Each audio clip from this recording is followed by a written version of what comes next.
covering the GNSS basis and the survey methods. So good afternoon, everyone. Pei Chao here again. So I will pick up from setting out onward here. If you join late, don't worry. You will catch the essentials here today. All right.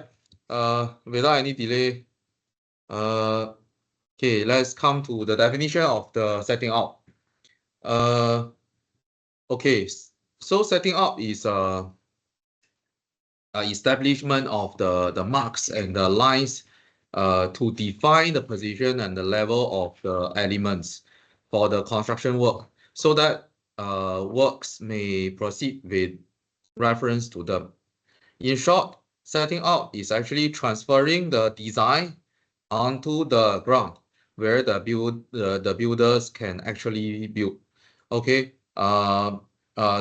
So you think of it as turning the CAD drawing lines into real stakes, pegs, and levels on site. So why it is important? If the setup is wrong, the building might be in the wrong place, or the drains end up where the footpath should be. It is not fun for anyone, all right? Especially the licensed surveyor who signed on the drawing. Okay. So, okay. There are two main aims of setting up. Everything must be correct in plane and level, both relatively and absolutely. That means the thing must be the right size, in the right place, and at the right height. So once setting out begins, it must proceed at an appropriate rate with a little or no delay in order that the construction work can take place on schedule and the cost can be minimized. All right. So here is a practical tip. You always work from whole to part. Establish your master control first, then the secondary controls. You don't set each point from the previous design point. That's a quick way to just let errors creep in, we say in this way, all right? Okay. So here is a checklist that you should memorize. Like walk the site, fix control points, check drawings, inspect the site regularly, work to program and the specification, maintain accuracy, and communicate, keep record, filing, and lastly, look after your instruments. All right, so on site, your camera is not the total station, but your eyes and the common sense. So if something you feel is off, you should stop work and check back. Like what you experienced in your last lab. All right, someone, I think some team when you calculate back your errors, you found a big error, then you go back to site, or in between, if you realize that your reading method is wrong, give you a wrong data, then you better go back and check again.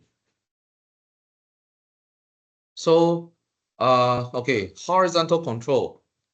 You should put control points all around your site, so any design point can be measured from at least 2 control points. All right, because accuracy must be maintained throughout the control network, and this is done by always working from the whole to part, as what I mentioned just now. So from primary to secondary control, then to your design points. And the design points must all be set out to the accuracy stated in the specification. And don't use one design point to set out another one. You should use control point. Okay. So here I'd like to give you a simple question. Which points, all right, laser point, which point you can use to set out like a point T in this layout? Okay, if you think you should use point R and S, you can type 1. And if you think the answer should be A and B, you type 2 in the chat. Okay, so no worries. This is just an interaction. It doesn't count in your final score. So you just type freely in the chat. I just want to see how much you understand what I teach, or yeah, or if I should pause and check. I see now a lot of people typing 1. Okay, any different idea? Okay, I repeat. If you type 1 means you can use R and S to set not T. And if you type 2 means you use A and B to set a point T. Okay. So far I receive only like 1, 2, 3, 4, 5, 6, 7. Okay, and everybody agree with 1. Okay. So let me emphasize again here. Okay, let's go to this this layout. If you can see my cursor, this E and F are the primary site control points. Like what I mentioned, we should always we should always come from the whole to part. So I think last week I also mentioned about traversing. So we should establish the primary site control point first. Then we establish the secondary site control points, which is A and B. All right. So just now, like what I mentioned, we should use control points, which is the secondary A and B, because they are nearer to the site, to set up the design points. So these RUST are all design corner points. And we should not use design points to set design points. So RS are all design points. So when you set, there may be some error. Okay, so you always remember, use the set control points as much as possible to set your design points.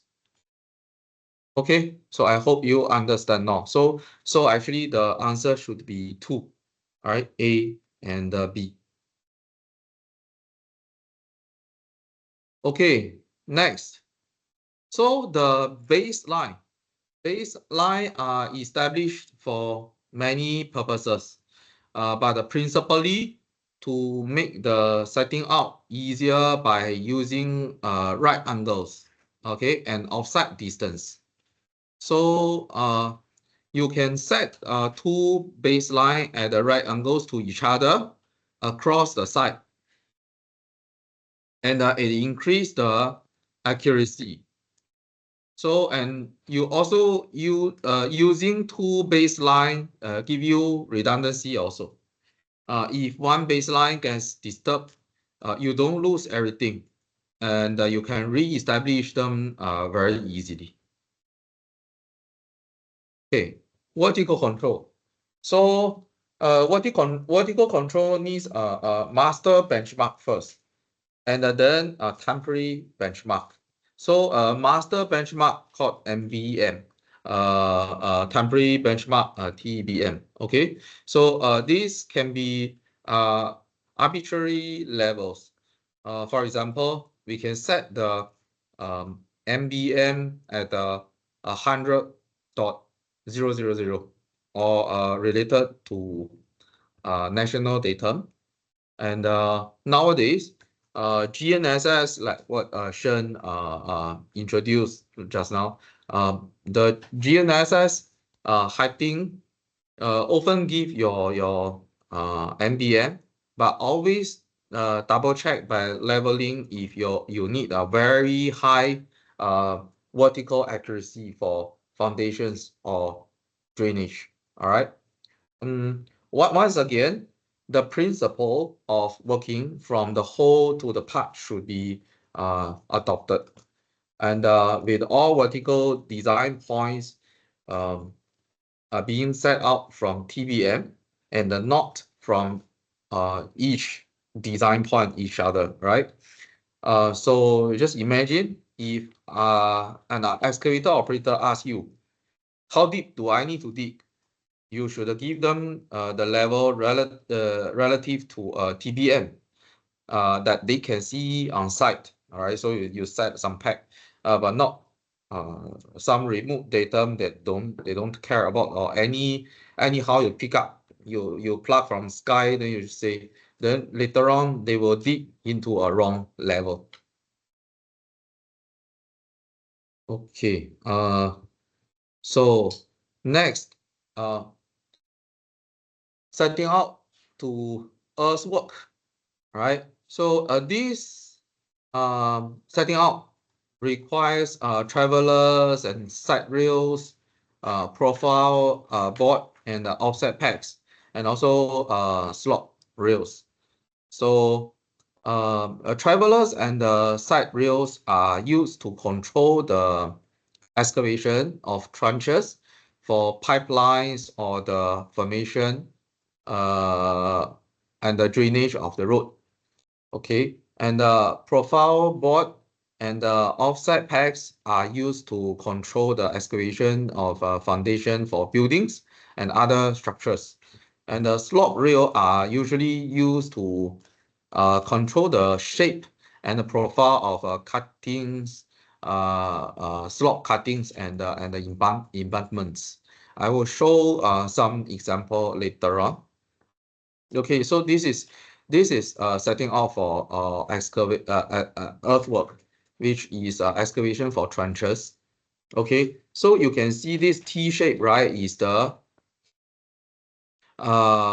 is called traveler, and this horizontal board with two legs are side rails. So side rails are set at a convenient height above the excavation area, right? And establishing a reference line for the desired finish level. So and a traveler with a length equal to the height difference between this side rail and the formation level. That is this is to actually measure the excavation work, all right, whether it is already at the correct level or need to be cut further or need to backfill. Okay, so the purpose of the side rail is to provide a horizontal reference line at a fixed convenient height and marking the desired excavation level. The function of this side rail is to set up outside the excavation area, and the required depth is marked on this horizontal bar. All right. For traveler, the purpose is to monitor the excavation progress and to ensure it matches the levels indicated by the side rail. And construction. So this the T-shape traveler with a horizontal bar and vertical star to show the length of I mean the depth of the excavation. So the function of the traveler is to is to place in the excavation, and the workers side is in between the two side rail, okay, and to see if the ground is high enough to be cut, or if any fill material need to be added to reach the corrected level. So how do they work together? First of all, the side rail need to be set up around the perimeter of the excavation at a consistent height. Okay, they must be at the same height. And this requires your first light practice. Set and check the levels of all the side rails are the same. Okay, and secondly, then the traveler is built so its length is equal to the distance between the side rail and the final excavation level. So as the excavation proceeds, the traveler is held in the excavation trench, and a worker can look between two side rails through the traveler's horizontal bar.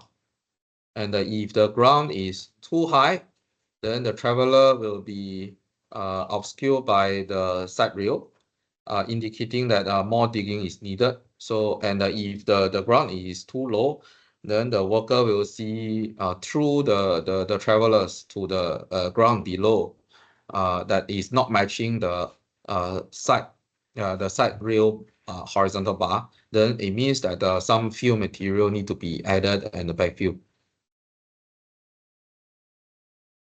Okay, so yeah, here is an example a cross section for the how do we use side rail and travelers together. So for earthworks, at least initially, a relatively low level of accuracy is accepted. Say like 2 plus or minus 2 to 3 or 20 or 30 mm. But this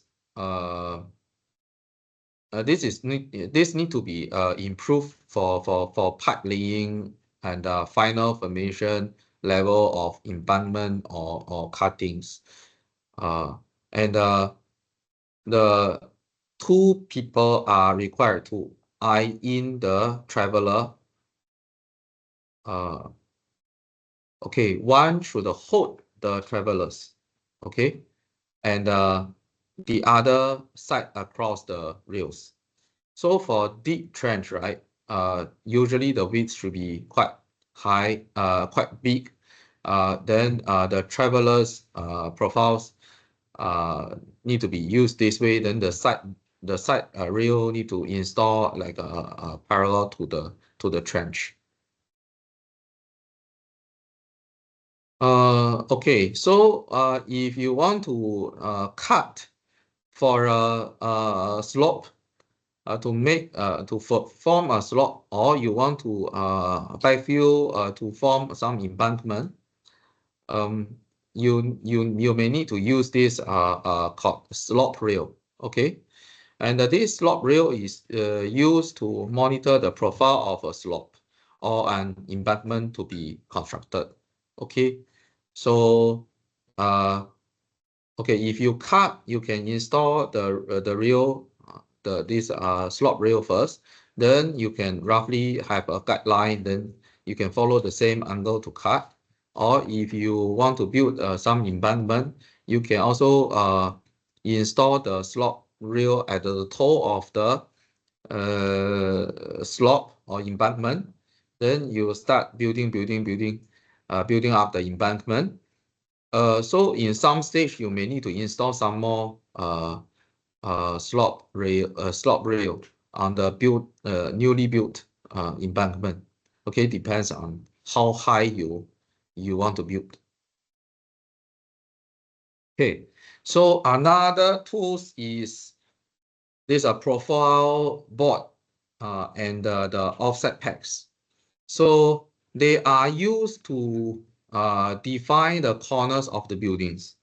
But these profile boards are also used as a site rail for the excavation of the building foundation.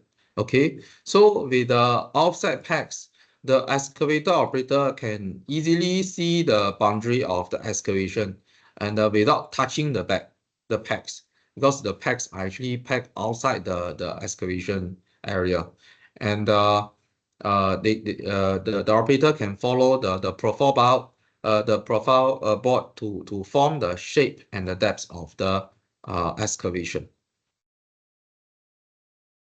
Okay, so this is an example of the profile board for a road construction. Okay, so they mark out the boundary, the shape, the profile, and also the horizontal bar actually can mark out the depths, the target depths that you need to excavate down. So this is another example for excavation for building foundations, showing the survey markers, right? So this is an example of profile board and offset points, offset pegs, and for an extension of an existing building. Okay, so it means another part of the building. And nowadays in Singapore construction site, right? All these items actually can be replaced by some rebar, simple rebar pegs, and which can pack out peg at the outside of the excavation boundary and or the building construction site, and mark the target excavation level on them. At the same time, it can demarcate the profile of the excavation. Okay, next, setting up using a total station. So this is the important part you need to understand, that because the next lab, your third lab will be using this. All right. So total station are used for horizontal orientation and vertical orientation as well. So horizontal orientation, what does it mean? Is set up the total station at a control point. Then you enter the control point coordinates. Then you pick a reference object, which is another control point. Then you turn your total station and site it and initialize the horizontal orientation. Then after that, everything you measure later on is in the site coordination system. Okay, so okay, so this is a step-by-step guide for horizontal orientation. So firstly, like what I say just now, you set up your your total station on a known control point like 1001. Okay, then you set a target, which is prism. All right, another control point 1002. So you turn your total station and set the control point 1002 and tell the instrument the coordinates of 1002. Then you rotate you adjust your total station until the difference is 0. Okay, then you finish your horizontal orientation. Your total station know the site orientation now. Then you can start setting up the new point, let's say 1003, by keying the coordinates and guide the detail pole to locate the point. The detail pole is another small prism. Usually you can see on site that the one chain man holding. Okay. Okay, so this is the sketch that what I explained. So this imagine this total station is set at 1001. Okay, and you put this prism at another known point 1002. Then you use this another prism, we call it a detail pole. You get the chainman to go to the correct position until the uh, the instrument tell you, okay, the horizontal difference is 0.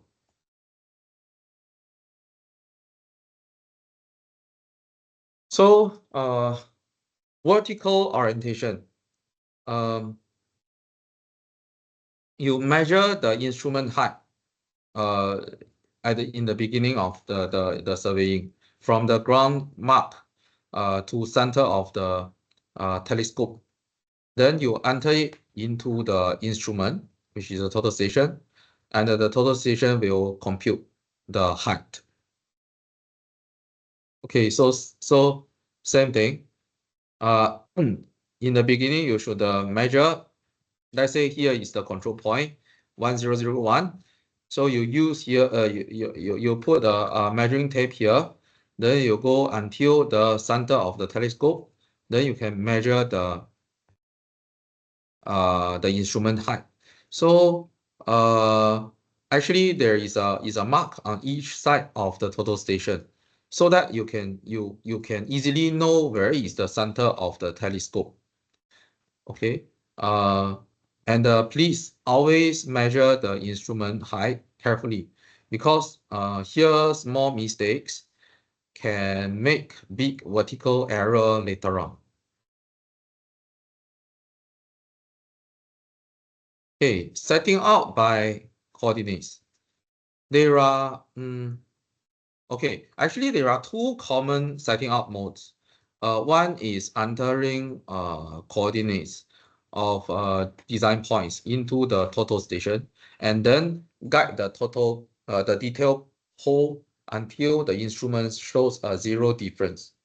Another way is to enter the bearing and the distance. So then the instrument show corrections, and then you get the pole. So by either way, the detail pole operator should slowly move to clear the differences. And if you are looking at the total station, you should guide the operator to do so.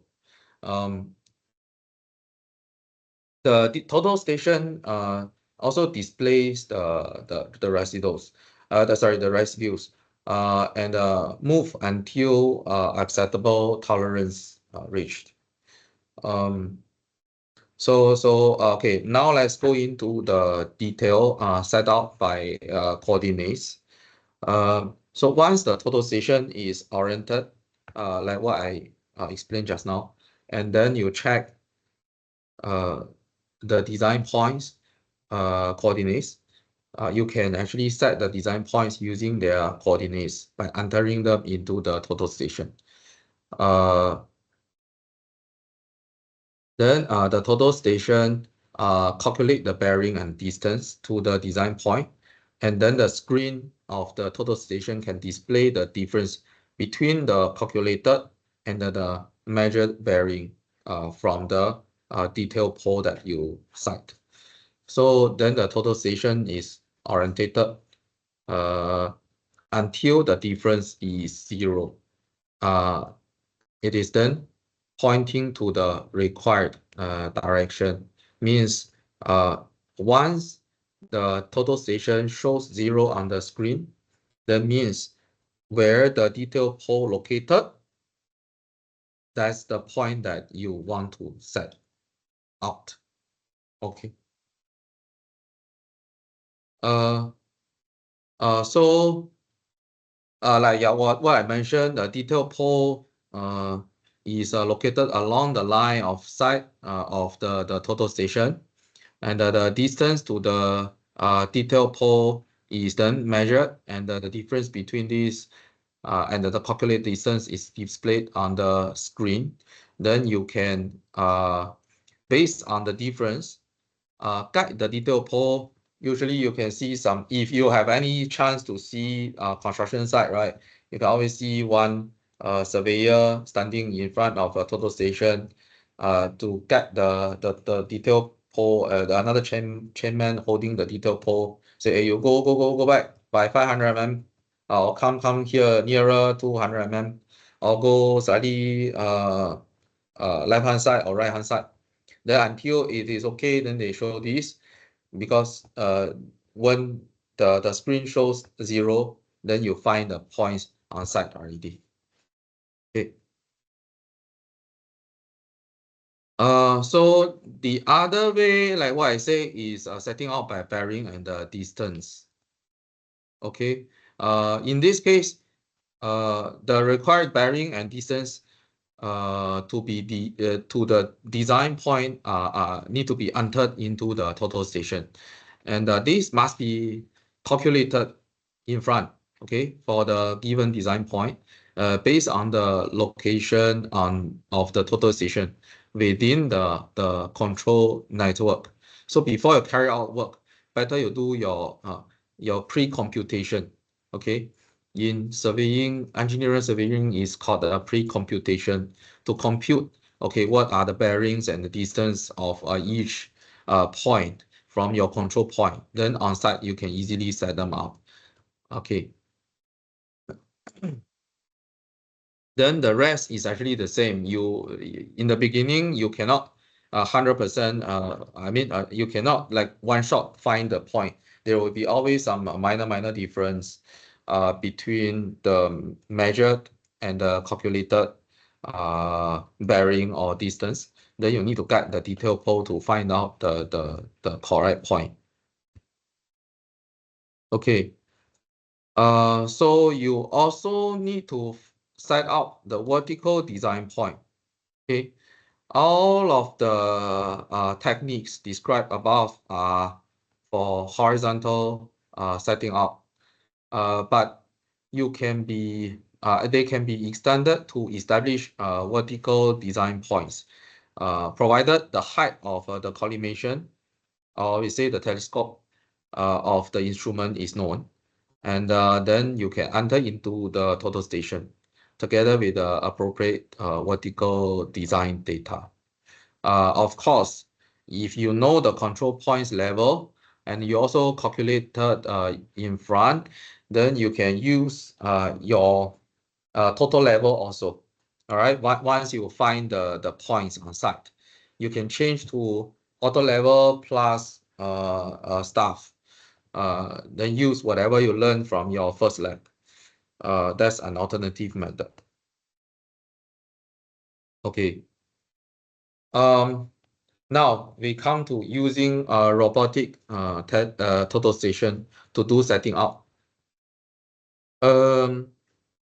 Okay, so using robotic total station actually has the same method as the normal total station, but the robotic total station allow one person operation. Means you don't need the chainman to hold the detail pole. Because the total station can track the prism on the detail pole by itself. So the operator just need to use a controller on the pole to talk to the total station remotely. So the advantage of this robotic total station is you can do the work quite fast and efficiently. You require fewer people on site, but the disadvantage is quite costly, and also need for a secure instrument placement, because someone may just walk off with it after the work, then forget to retrieve it, right? So you need to remember to keep it, and also don't keep it too far away. Okay, so here the coordinates and bearing and the distance or code for the design point should be entered into the control point. Sorry, in the control panel, and the detail pole can be held by the operator himself to the required position. Okay, so you have a control unit, then the total station, can be instructed to search for the prism and lock onto it. So after lock on, the bearing and distance to the prism can be measured, and then the result or the difference can be displayed on the control unit. So the operator can use the screen display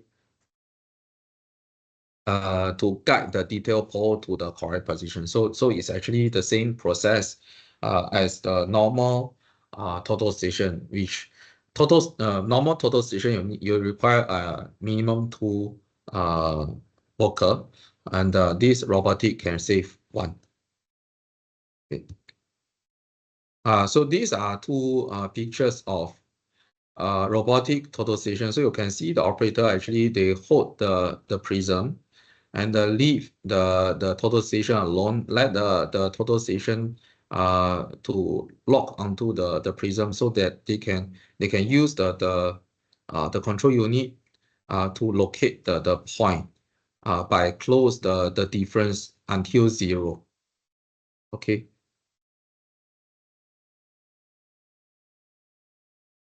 Okay, so now GNSS method for setting out. There are okay. So the first thing is using local base station RTK. You need at least 2 GNSS receivers in this case, and you set up one on a known point as a base station, and the other, which is the rover, gets correction from it, and you can set up design points quickly, like what Shen explained in the first session. Okay, so it is good for a site with some poor line of sight for total station. A few things you need to take note when you use GNSS local base RTK. First thing is the position of base station must be carefully chosen so that the radio or the cell phone connections or the signals are maintained between the base station and the rover. Secondly, the base station receiver must be secured and have an uninterrupted power supply. And lastly, the accuracy of this GNSS or local station RTK is usually around like 10 mm plus minus 1 part per million horizontally, or and 20 mm plus minus 1 part per million vertically. Okay, another way is for GNSS is a network RTK. So you need to subscribe to a provider in this case, and no local base needed. The coverage from this network of the reference station can give you corrections. It's actually quite convenient. So in the UK, as an example, like Leica, SmartNet, or Trimble, VRS. These are some brands that used as the GNSS network RTK. All right, in Singapore, I think we have some local providers and network too. The accuracy is typically 10 to 20 mm horizontally and 15 to 30 mm vertically as well. So now I'd like to give you the second questions. Which setting out methods gives you a higher accuracy? Is that by using total station or by using GNSS? Okay, so please type your answer in the chat. All right. If you, or we make it simple, if you choose total station, give you a higher accuracy, you type 1. Or if you using GNSS, give you a higher accuracy, you can type 2. Okay, just feel free to type.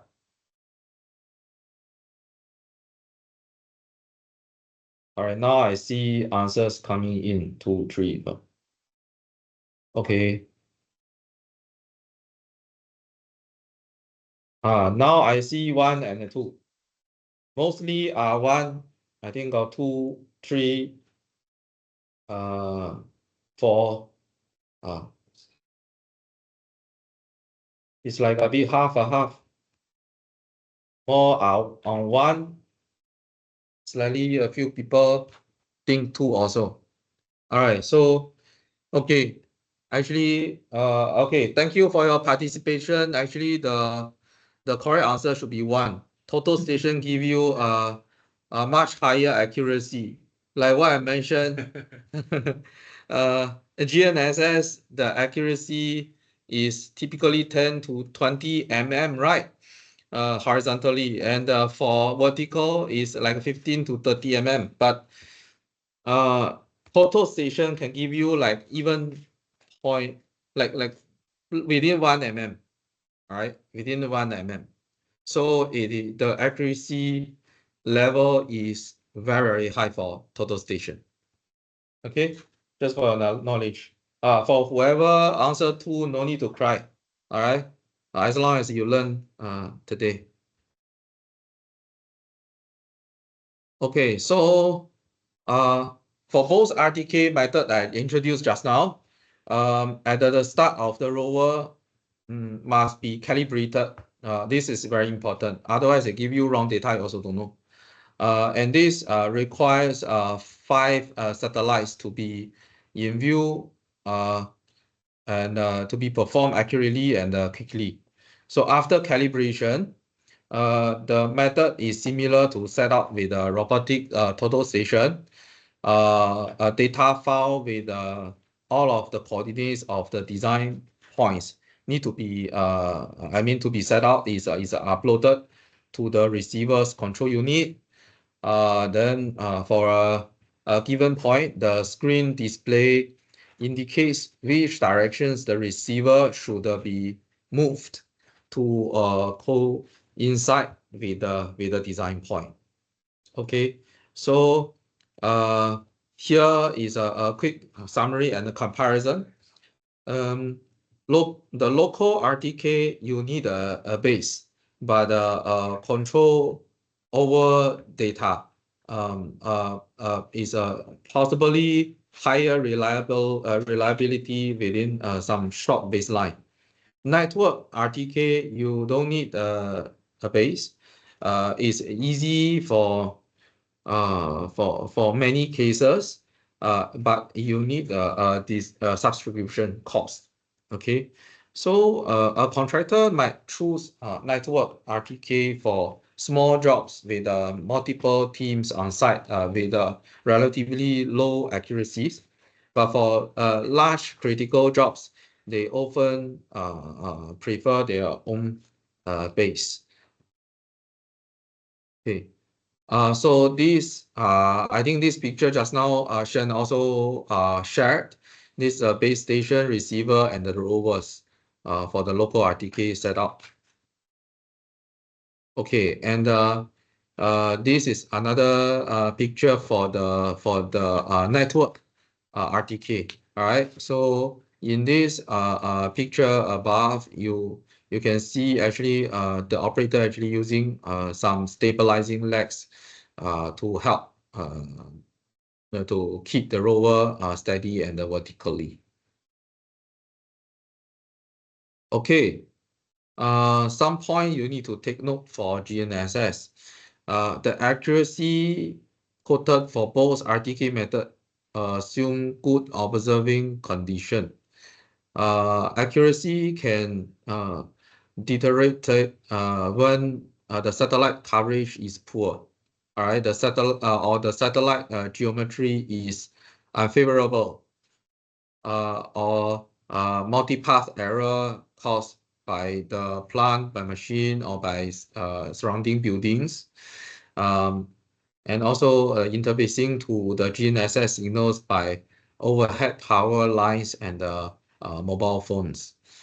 and RTK methods best suited for some medium rather than high accuracy applications on site like earthwork instead of building works. All right, and it is suitable for setup. Yeah, like what I said, earthwork like pipelines, power lines or cables, which are a little bit flexible, can turn a little bit, but it's not really suitable for the building works that they really need a precise point on site that the building or the drainage is not go off. All right. Okay. So the last part of today's lecture is survey marks. Okay, they include boundary, stone, nails, pegs, cut marks. So here are some photos. This is the boundary stone. Okay, you can see near the boundary. And this one is a nail. Okay, this is more used as some permanent markers, permanent control points. All right, usually it is outside your site that not easily to be disturbed. Okay, then later on you can take reference from this point. And this is called a peg. Usually is using as a temporary purpose like a TBM. So it can mark both the level and also the coordinates. If you can record down that it's actually within, usually it is within your site. It can be disturbed but can be reestablished easily. All right. And the low cost also, even you disturb, you don't lose a lot. And lastly, the cut mark. I think some of you see this mark, this chicken leg mark already in our campus. Okay, this is actually station 12. Okay, so when you are doing setting up, right, use durable markers for primary control and temporary markers. For primary control, you should use durable markers, and you only use the temporary markers for short-term needs. Okay, and always protect your control points. And if you see a TBM in the middle of a future pavement, you need to warn the contractor. Someone will kick it out. So you need to protect it or you shift it outside the pavement. All right. Put the TBMs where they can survive throughout the works. So let me summarize today's takeaways here. First of all, you set up reliable control from MDM to TBM, then to design point. And secondly, choose the right tool for the job, be it total station for high precision and vertical control, or GNSS for faster work at the open sites, or robotic total station if you want to reduce your manpower in the setting up. Okay, and lastly, keep careful record and always walk the site before you carry out the setting up. Okay, so before I end my session today, one final quick question. You type in chat which instrument you prefer for setting up on a small building project. Is that a total station or GNSS or robotic total station? So total station, you type 1. GNSS, you type 2, or robotic total station, you can type 3. Okay, Prof. Kim type 1. Oh, some type 3. 1 or 3. Okay. Oh, got someone type 2 also. All right. It depends. Three. Okay. So okay, I don't drag further. I think both 1 and 3 are okay for building projects. Like what I mentioned, they actually require quite a precise positioning and the level also. So GNSS may not give you that. Uh, but actually based on your specification, if really you have a your building is actually your own in your own private land, you don't mind that it's a little bit out, it is okay also. All right. So yeah, so with that, I will end my lecture today. Hope you understand what is setting out and you enjoy. All right. Thanks.